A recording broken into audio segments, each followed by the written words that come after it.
Here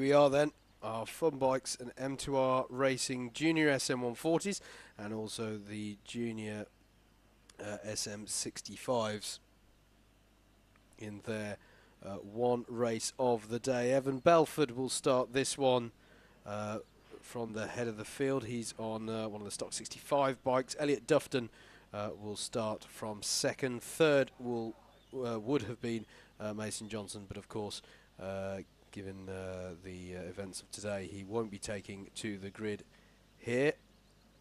Chase Collymore will start from fourth on the grid. Zach Shelton will be fifth. Sixth will be Lissy Whitmore, with Joe Duggan in seventh. Eighth for Luca Allen. Ninth for Jack Smith. Joe Woodward will start from 10th. Henry Bain will start 11th, and then Kyle Payne, who was unable to set a time in qualifying, so we'll double check that he actually is able to take to the grid, will start from 12th. There's a challenge here for Zach Shelton, of course, because given the changes to the schedule, he was just out there, of course, in that race. So he's got a quick turnaround if he wants to take part in this one. Mason Johnson then involved in an incident earlier today. It was that incident that was the cause of a delay of some 2 and a bit hours in length, about 2 hours and a quarter, as he received medical attention, including from an air ambulance. But in case you weren't aware, he received all of that attention as necessary, and was able in the end to, we saw him walking through the paddock unaided, his arm in a sling, had, as we understand it, a bit of a nasty injury to his hand in that incident down at Chandler's. He's been taken off to hospital to have some follow-up checks, but it was a real relief to see him walking through the paddock in good spirits as well. So after what was a concerning time for everyone here at Llandow, Mason Johnson, I always come back to this term, the term fundamentally okay. Obviously he's had a very rocky time of it today, but as we say, shout out to all of the medical staff and the circuit staff here at Llandow who dealt with that situation brilliantly, and yeah, all the best to Mason in his recovery from his injuries there. So on to the next one. Zach is out, fresh from his victory in the last race. He's just lined up in 5th place on the grid. That's quite a good mental boost coming into a race, isn't it? I mean, this could be the Zach Shelton show if things go his way in this one as well. Yes, indeed, we've got Chase Collymore there in 4th place. Our pole sitter lines up on the front row of the grid alongside him. Elliot Dufton has joined us as well. So we have Belford, we have Dufton, Mason Johnson's grid slot is empty. Chase Collymore, Zach Shelton and Lissy Whitmore, our front 3 rows. Yeah, absolutely. We wait for the flag to drop and we're away. It's a good start from pole there for Evan Belford as he leads them through the hook for the first time. Some of our younger riders, of course, in the BMB work their way through. Still greasy conditions here as they go onto the Bomber Straight and into Surtees. For the first time, Evan Belford manages to hold on to it for the time being. Another good start from Shelton, making the most of the empty grid space in front of him. He's up to 3rd. Chase Collymore holds 4th. Yeah, absolutely. Shelton gave us a rocket start last time. This time, perhaps not quite as ultimately successful. He's right with them, isn't he, as they come onto the back straight. Yeah. And Shelton's going to get good drive, is he, onto the back straight? Well, wasn't to be there. He's actually got poor drive, and he's going to have Chase Collymore going past him. No, he's not. Oh He's my goodness me, how did he recover that? way more confident on the brakes, my- having just been out, Howard, I think. Yeah. And he takes second place. Absolutely recovered it brilliantly there. So it's Evan Belford in first. Zach Shelton is in second. Elliot Collymore Dufton takes third. third. Sorry, Howard, to jump over you, but Collymore takes third into the hook. That leaves Dufton down in fourth. Yeah, absolutely fantastic stuff. And now Shelton's challenging for the lead of the inside into Surtees. He's got the job done, and Collymore's going to have a go as well here at Evan Belford, and he's through as well. So it's the two junior stock Mini 140 riders to the front of this field. Zach Shelton leads Chase Collymore, with Evan Belford now demoted down to third place. Collymore now all over the back of Shelton as well, so no let up here in the racing action at Llandow as they come on to the hanger straight once more. And Elliot Dufton was in the pound seats there. He's actually remained in pretty much the same position, apart from being demoted by Chase Collymore at the start of the lap. Yes, Shelton having the full benefit of having just been out. He knows how much grip there is, and Collymore is just copying him. Yep. He's just following Shelton through, fully understanding that the other rider has been out for the last 10 minutes testing the track out. Collymore in a very close second place, and I think he fancies to go at the lead, Howard. Yeah, smart riding here from the two at the front of the field, no doubt about that. We've had, I mean, it has been in the junior SM140s. Oh, what's that? What's happened there? Rider off there? I've missed that. Is Collymore. Collymore's gone off. Uh, It did look like his It was Collymore, wasn't it? To say I was but just yes. checking back over the previous results on the screen. You're absolutely right. Sorry, thank you guys on the camera for reading that through. That is Chase Collymore down. Collymore down. Now, did we see what happened there on the cameras and we were just missing that? We'll have to double check. But either way, Zach Shelton, it is Collymore dropping down the timing. So drama again here. Collymore drops down and Zach Shelton is in the lead. I was about to say that all of the victories within the junior 140s have come courtesy of either Chase Collymore or Zach Shelton this series, this season even. So it was not a surprise to see those two at the front, but my goodness me, Zach Shelton has been thrown a massive advantage there, of course, but he has got Evan Belford with him, although bear in mind that he's on the junior stock 65 bike, so he may have the market. And look at the drive down the straight there, the speed that Belford has, that's put him straight up into the lead. Evan Belford to the overall lead here, but he still leads the 65s and Shelton still leads the 140s. Elliot Dufton is third overall. And then there's a close battle for fourth between Joe Duggan and Lissy Whitmore. Yep, absolutely. Those two are neck and neck. Yep, couldn't agree more. They're both riding well here. We'll try and pick that up as well. Here are your leaders, Evan Belford and Zach Shelton. One would imagine that, given the bike is on Belford, would now pull away. Chase Collymore is circulating again. He's just crossed the line there. There you can see Elliot Dufton in third, and then we look further back for the battle between Joe Duggan and Lissy Whitmore. There it is, and you know, Luca Allen's not that far behind them either. So fantastic battling here throughout the field. Once again, and down! Was that Whitmore? I think so. Oh, dearie me. Rider down, going onto the back straight. From, we believe that was Lissy Whitmore. We'll wait through. Yeah, it is Lissy Whitmore going down on timing. Whitmore down, coming out of the Dell onto hanger straight, and we've gone red. Red flags. Yeah, we've gone red. We've gone red to check that she was okay, because that was that looked a potentially quite painful way to go down there. So good call there from the circuit officials, obviously. Here comes the medical car. Yeah. Again, immediately on the scene. Fantastic stuff from the medical crew, in spite of how much they've had to deal with today. They are unhindered in their ability to get to the scene of the incident nice and quickly. and attention already being given to Lissy Whitmore here. Didn't see any contact or anything in that one myself. There on the screen. We're about to see a yes. Well, that's perhaps a little later on in the proceedings that we than we could do with for the replay. But yeah. Oh, okay, we're just hearing there. Yes, the cameras didn't quite pick up the early part of that incident. So, yeah, locked in that battle over fourth, as we say.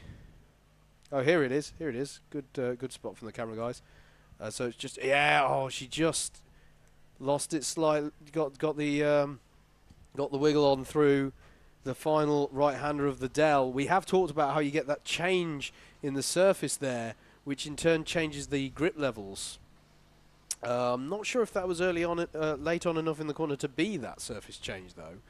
But there is a change of surface, different tarmac types as you go onto the back straight there, and in the greasy conditions that can suddenly mean that you get, different levels of grip to deal with all of a sudden, and that can unsteady the bike. Either way, just to confirm, I'm looking out the window and Lissy has got to her feet. She's now sat on the tyre barrier on the exit of the corner.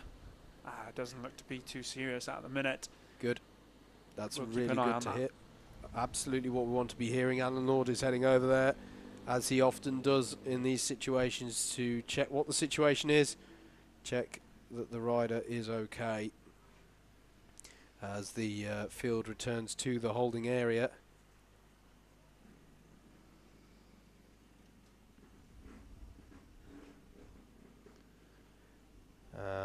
I don't think it's not currently raining, is it? No, doesn't look to me like it's currently raining. I think we're all right. If you look at that puddle on top of the tent, that's a brilliant reference point. You'll see that there are no ripples. There are no raindrops. Fantastic way of reading it. Oh, I needed a reference puddle. So the conditions just remaining greasy, which I think would be what we'd assume was the cause of that incident for Lissy. Yeah, I think she's back on her feet again. They are recovering the bike. In fact, she's gone somewhere. Where's she gone? No, she's there. She's just stood there on the side of the track. That's good. Stood up, perhaps a bit shaken, but is stood up unaided. Just seems to be describing the incident to Alan, actually. Yeah, Alan making his way back over now.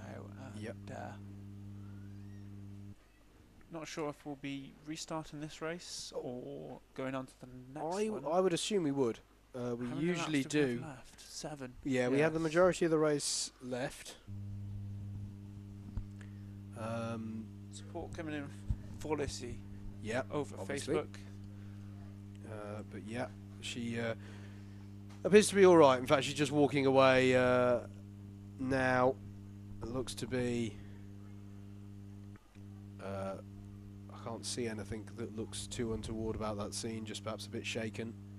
She's not, for example, getting into the ambulance. She's walking back across the circuit unaided. So I think that's, broadly speaking, concern over. At least about the fundamentals of the situation.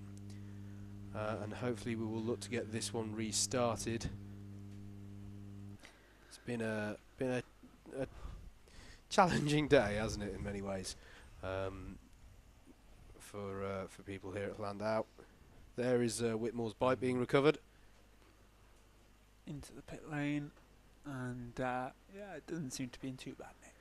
Yeah, I think we'll be able to restart this race. That's unconfirmed, but when we had that was more in line with some of the red flags we've had at other events throughout the season, and under those circumstances we've generally been able to get the race restarted. I suppose the only concern is timing, but Alan now walking towards the other riders, so I think he's about to give them the instructions for what the plan is, so we shall know soon enough.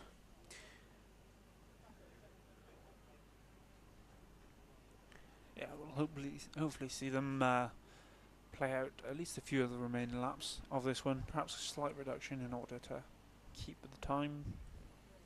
Yeah, absolutely. And yeah, I can see Lissy just walking back past the window now. And yeah, just friends and family just giving her a bit of a hug and in fact she's now lightly jogging back. Okay, I think it's fair to say she's all right. Bit shaken up, but she's okay, and we're now going to look to get this one restarted here at Llandow, which was before the red flag being led by Evan Belford. In the junior stock mini 65s, he just set a fastest lap of the race, in fact, 53.984, which I think is the first time we've seen someone dip below the 54-second mark for a while. Today, Zach Shelton was running second, Elliot Dufton third, Joe Duggan fourth, Luca Allen fifth, sixth for Jack Smith, Lissy Whitmore, of course, crashing out of that battle over fourth place with Joe Duggan and Luca Allen. So Luca Allen was fifth, Jack Smith was sixth, there would be Joe Woodward, Chase Collymore and Henry Bain at the restart. What this may do, of course, is throw a bit of a lifeline to Chase Collymore here, because the field will be Bunched up again, absolutely. So it might give him a chance to buy back into this race. In the laps remaining, nothing's changed on timing, so I'm going to, until I see otherwise, presume we are going to try and fit in the remaining 7 laps, but definitely keep an astute eye out on the start-finish line for that last lap board coming out a little earlier than that. Yes, it doesn't always update on the live timing as quickly as the decision is made, so we'll keep an eye on that one for you and let you know as and when the race is going to finish. Yeah, absolutely. So, hopefully we're going to, well, not hopefully, we know we're going to get the resumption of this race in a moment's time. Evan Belford, your leader, both overall and within the stock 65s, and then Zach Shelton in second place, your leader at the moment, for at least in the junior stock 140s. Alan Lord stopping the riders just before the grid here, I presume to just make sure that they line up in the correct order given the red flag stoppage. It's not some newfangled way of starting the race, folks. It's just, yeah, so... oh, hang on, no. Are we going back to... are we going back to... race order, I believe. Yeah, it is race order. It's all right. I saw... 2 things to Zach, not in the rude way. Not in the rude way. Just to make sure he lines up in second place. Yeah. I think Zach went round the pack to get in front, and yeah, we are going to be in race order. Yeah, good stuff. I was just wondering if maybe it went back a lap, like it does in some forms of racing, and therefore whether it meant... I was trying to remember exactly when Belford had got past Shelton, but it's irrelevant. We're going to have Belford, Shelton, Dufton, Duggan, Allen, Smith, Collymore, Woodward and Bain on this grid. So, as again, we must be setting some kind of record for the highest density of grid form-ups per racing lap here today. But either way, the man with the green flag is stood at the front again, ready to wave them off. As the 9 remaining riders in this field line up on the grid. Flags in the air. How's this one going to end? Away they go, and it's another great start from Zach Shelton. And he's got immediately back past Evan Belford for the lead of the race. Another whippet-like start there by Zach Shelton, excuse me. As he leads them onto the bomber straight again. How's he doing that from grid second? That's amazing stuff again.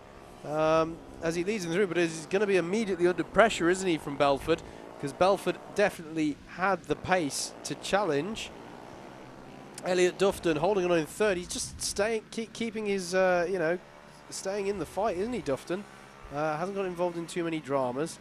And he's just hanging in there in third. Belford now all over the back of Shelton in the latter part of this lap, and we saw how he had overspeed over Shelton on his junior stock 65, and there we see it again. He retakes the lead of the race, does he? Or Shelton had to think about challenging again. It looked to me that in the hairpin. But Belford, so the record books will actually officially show that there wasn't much of a change there. But that was a dramatic first lap on the resumption, and timing is just updated to say there are only 3 laps left. So we have lost some 2 or 3 laps of the running time of this one. So 3 laps to finish any moves you want. And Chase Collymore, who's already on the move, we mentioned he might use this to buy back into the race. He's passed Luke Allen and into 6th place and is now on the tail of Jack Smith. Yeah, it's much to his benefit, this restart. Evan Belford back into the lead. We're following him now into the Dell. A little bit of a gap now back down to Zach Shelton, who presumably won't be able to challenge him down the back straight. Well, they're on the different machinery, aren't they? And I don't think through any fault of his own, Shelton's perhaps not going to be able to mount the challenge here, but nevertheless he's leading within his individual class within the race. Bit of a battle further down. Yeah. 3rd, 4th and 5th. Collymore now coming up into 5th place, is he? Collymore's running 6th on the back of Jack Smith, so that was the battle for 4th we were talking about. Still, even after the incident we saw, the battle over 4th place rages on, and it's Duggan, Joe Duggan, Jack Smith and Chase Collymore. So, in fact, has Collymore now got past Jack Smith? I think he has, you know. So I think that might be Collymore up to 5th place and now chasing down Joe Duggan. No, sorry. Yeah, no, it is. It is. That's, yes. The timing screen was freezing. That's what's confusing me. So Belford comes round to begin the last lap. Effectively here as Chase Collymore goes to the inside there on Joe Duggan, and he's got that move done. So Collymore has really taken the bull by the horns here with this restart to the race. He's got himself up to 4th place, 2 places in 1 lap. So he's really used even this brief resumption of the racing to his advantage. Evan Belford, though, is going to lead this one home, and pending any incidents or mistakes as he comes back up, and I think he's just entering the Dell now, isn't he? Yes, indeed. I can see him out the window. Yeah. Shelton not too far behind, but far enough such that Belford is comfortable. So Belford has ridden well, Shelton has ridden well, Dufton has ridden well. It's going to be Evan Belford who takes the overall win here and wins in the Junior Stock 65s. The Junior Stock 140 victory will go the way of Zach Shelton, who's having a superb day in spite of all the drama we're seeing. Elliot Dufton finishes 3rd on the road. Chase Collymore, what a recovery ride, finishes 4th. And then it will be Joe Duggan, who's also been riding very well, I think, in 5th.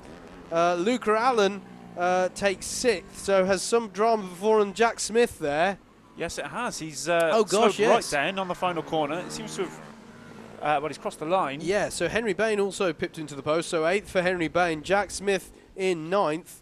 So drama there, even at the last in the Junior SM 65s and 140s. Right, well, it's time to move on to our next class, but oh goodness, drama's coming thick and thin here at Llandow. Next up is going to be the Gloucester Bike Specialist. Hello, welcome to Funbikes TV. My name is MJ and today I'm going to introduce you to the M2R RF140 Supermoto. This is the Supermoto version of the RF140, which you can find out more information on by visiting funbikes.co.uk or by following the link below. The bike is equipped with a YX140cc oil-cooled high-performance single-cylinder engine, fitted with a McColt 26mm racing carb that inspires confidence due to its great power delivery. Alloy handguards have been added to protect your hands in close racing and in the event of a crash. Also added for this exact reason are crash bobbins, which protect the track in the event you fall off your bike. The SP 48mm front forks are fully adjustable, along with the D&M MT rear shock absorber. The Supermoto also features quick action throttle, mag wheels, and our huge factory spec twin pop front big brake system, meaning it's virtually track ready from the crate. Finally, a sump catch tank has been added to the bike, a must for championship racing as they stop any leaking fluids from your bike landing onto the track, making it potentially dangerous for any rider. This has been a short review for the M2R RF140 Supermoto, which you can order now from funbikes.co.uk. Thank you very much for watching, and let the fun begin.